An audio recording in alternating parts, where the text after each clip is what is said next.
Sup guys, you are listening to episode 2 of the John Lord podcast show. It is February 2nd, 2017. And I have a lot to talk about today, of course. First thing I'd like to talk about today is Donald Trump. As y'all may have heard, Donald Trump signed an executive order into law last week banning refugees from 7 different Muslim-majority countries, along with temporarily banning immigration from these countries for a period of 90 days. The 7 countries in this ban are Iraq, Syria, Iran, Libya, Sudan, Somalia, and Yemen.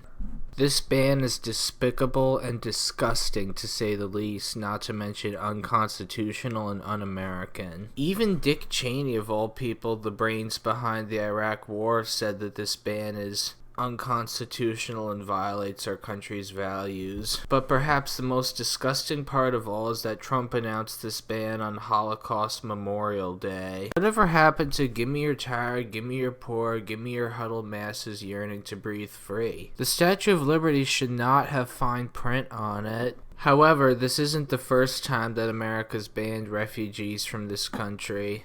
Back during World War II and the Holocaust, America banned Jewish refugees for a while because they thought that German spies were hiding among them. If you replace the word Jew with Muslim and the word Nazi with terrorist, then you'll see no difference between Trump's Muslim ban and the ban on Jewish refugees that happened during World War II. Call it what you want, but this ban is pure Islamophobia in my view. It is completely unnecessary, and I am unfortunately very ashamed to call myself American right now. These kinds of policies are playing directly into the hands of terrorists like ISIS, Al-Qaeda, Boko Haram, the Taliban, and are inadvertently helping them achieve their goals. In 2015, there was an essay in the ISIS official magazine, Dabiq, in which they talked about the reason they commit these terrorist attacks in Europe is to create a big enough anti-Muslim backlash so that the West would turn on its Muslim population, that they'd have nowhere else to go but ISIS. The sad part is this strategy seems to be working, unfortunately.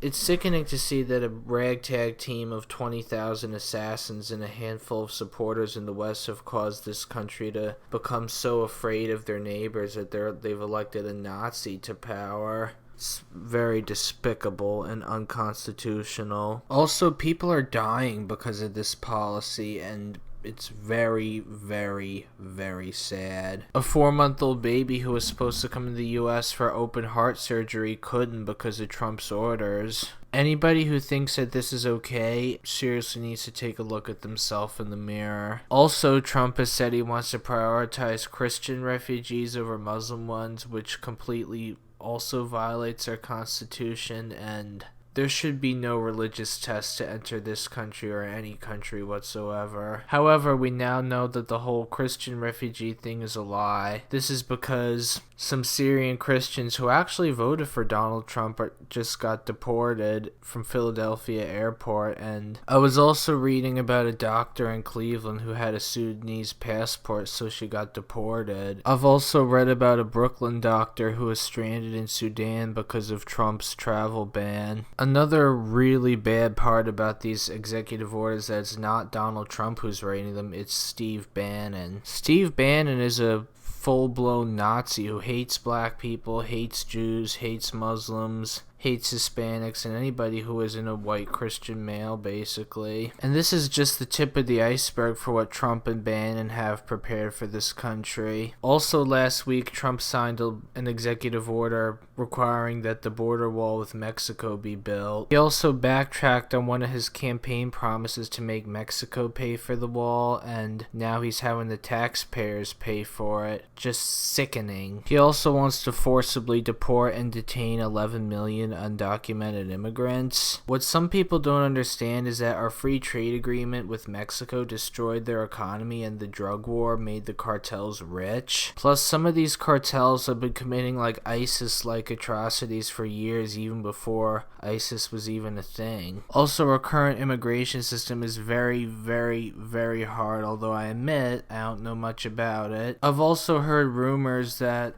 most Americans probably wouldn't pass our country's citizenship test. Now Trump is threatening to send ground troops over to Mexico under the guise of combating the drug problem. Also, Trump's been going after Iran a lot lately. The last time Iran invaded a Western country was 480 BC, well before the advent of Islam. Meanwhile, the United States, on the other hand, is currently bombing 8 Muslim countries. Last time any Muslim country invaded a non-Muslim country was 500 years ago when the Ottoman Empire invaded Southeast Europe. Trump also has another executive order prepared that targets legal immigrants if they used social services such as food stamps and SNAP benefits and whatnot. If it weren't for immigrants, Donald Trump wouldn't have any wives. Donald Trump also has another executive order prepared that will make it legal to discriminate against gay people, transgender people, and whatnot under the guise of religious freedom. Before I move on to the next topic, I'd like to highly condemn Trump's illegal and unconstitutional actions. People gave Obama so much shit for using executive orders, and now Trump's doing the exact same thing, and some of those same people are calling Trump patriotic and whatnot. Congress has the power to stop this at any time,